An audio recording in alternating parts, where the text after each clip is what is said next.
Who's your emergency contact? Who should we notify in the case of death? Welcome to the USP, where I've spent the last 2+ decades of my life. I'm in the Atwater. You know, like I mentioned before me, Eddie, and Bryson came through the system, the older Asians and the Islanders, they weren't really trying to check each other's paperwork.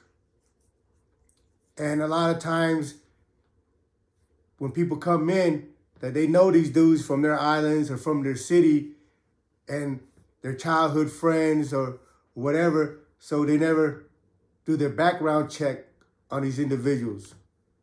But when I came through the system, like I told you, I had a prior encounter with the homie Bolo. He's a Crip dude. He's half black, half Islander when I was in Lompoc. And when I was trying to play chess, you know, long story short, he sat on the table and didn't allow me to play. But I was over there in the Crips and Blood area. And later on, I approached him when he was in his cell by himself, asking him if there was an issue, if I had done something to disrespect him.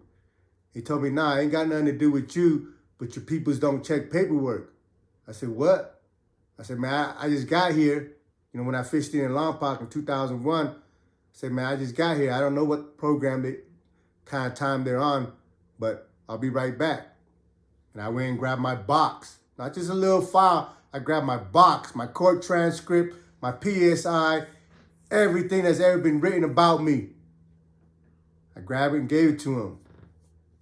A couple of days later, he came down, he gave it back to me, and we became tight after that. And I was, you know, after that, I'm always down there in the Crip and the Blood corner, shooting dice and doing whatever else. So that was the reputation that we had when I first came into the system, that the homies, the Asians and the Islanders weren't checking paperwork, and at the same time, they weren't a united front. You know, everybody broke off into their little stuff. You know, the Vietnamese, the Chinese, the Islanders, Samoan, Tongan, whatever. It was just, everybody seen us as one group, but within ourselves, we were broken up and separated within our different races. But when I got to Atwater, and through the course of my time, I've always tried to unify the homies because, hey, if we're going to be homies and everybody already sees us that we're one group, then we need to function as that, and we need to have standards. And we need to fucking make sure everybody around us is good, because it's not a matter of if, it's a matter of when. Sooner or later, something's going to pop off. And you don't want to be putting yourself on the line for a fucking buster, for a rat or a piece of shit or a sex offender. So for myself, I want to make sure the people around me, to the best of my ability, is right. So that way, when an incident happens, I'm okay with being on the front line. I'm okay with putting myself in harm's way with the homie. But I'd be damned if I'm going to lose my life over some rat piece of shit or some sex offender. So we're in Atwater, and this Hawaiian dude comes on the compound. He's old man Dana's friend. They've done time in Lewisburg and other different places. These are like old timers that's been down over 20-something years already. So, but the homie Eddie approaches him and was like, hey, you know, over here, we check paperwork, right? Now, I don't know what he said to Eddie, but when he left the conversation with Eddie, he went somewhere else and told somebody's like, paperwork? Because, you know, he's been down a long time, so he think he's some type of G, some type of convict. So he went and said something to somebody else. But, you know, his case was suspect. He had rape and murder. We never got a chance to read his case, but it was on his wife. You know, he was in prison for killing his wife. And on his charges, it said rape and murder on his wife.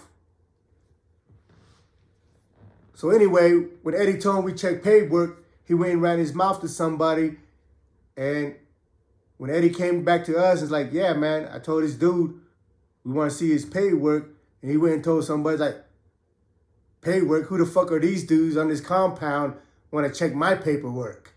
Like he's some type of dude that is above, you know what I mean, getting a background check. So we never got to his paperwork. So we're like, you know what? We're not even going to worry about his paperwork. But just because he thinks that we ain't somebody that needs to be looking him up, that was enough for us to put a hit on him. So Eddie tells the homie, hey, we're going to have a space tournament. Because, you know, his senses are probably already up because, one, like, I don't know anything about the dude. He was only on a compound for 2 days. I never even met the motherfucker. Because he was on the west side and I'm on the east side. And but he's been around. And he's been known to put in some work and handle his business for whatever situation he himself got into or whatever. You know, you can't be in a penitentiary at them time for 20 plus years and not be somebody that goes hard. But going hard has nothing to do with you being right. You know, cowards go hard too. Cowards kill, busters kill, rats kill, snitches kill.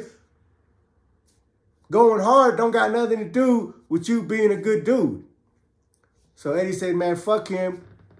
We're going to let him know that, yeah, we check paperwork over here.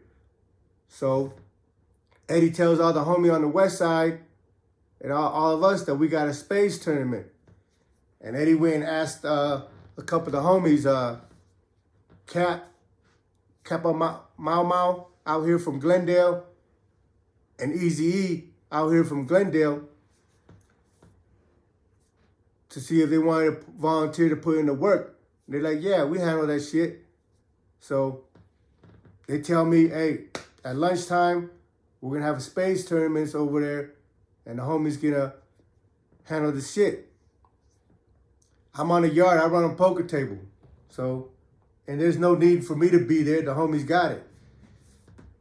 So they go over there, and they trick the homie, and he's not a homie. They trick this buster to come out to go play spades. We got a homie spades tournament. So while they're having so when they're over there and they're playing spades or whatever, somehow Cap and Easy, somebody tricked him and asked him to come out to the hallway. And when he came out to the hallway, hey, they pieced him up. They said Cap picked him up and I think it's suplex, you know, body slammed him. I don't know what. But they stomped him out and crushed him. You know, the deuces came, or whatever, took them to the shoe, and what? And, you know, this was Dana's friend. And Dana was kind of in his feelings about it. So he came out and he was like, hey, man, why you guys put it here on my friend? What is this? What is that? And Eddie told him, hey, he think we're a bunch of fucking do-boy. So that's what he got coming.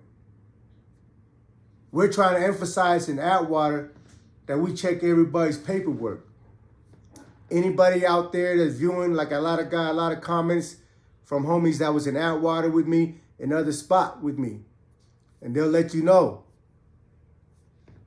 As far as when I was there, as far as when Bryson was there, as far as Eddie was there, we check paperwork.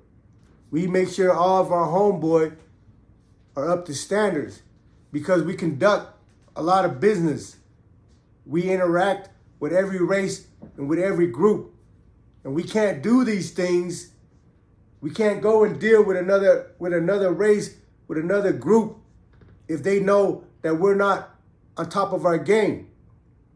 So we emphasize that. And we let everybody off the bus know that. Hey, you know your case, you know your situation better than anybody else here. If you're foul, disappear. Because if you don't, and you stay, and you think you're going to be able to slip through the crack, I'm going to get offended because now you feel like, oh, these motherfuckers on the yard ain't shit. I'm a piece of shit. I'm a rat. I'm a child molester or whatever. And these dudes ain't going to do nothing to me. Because when you stay and you know you're fucked up, that's what you're telling us, that we're a bunch of lames and that we ain't going to do nothing to you. But to anybody else out there, if you got family members or whatever that's got sex offense on their case, that toll on somebody on their case, you better let them know. They're going to get their head busted. Welcome to the USP.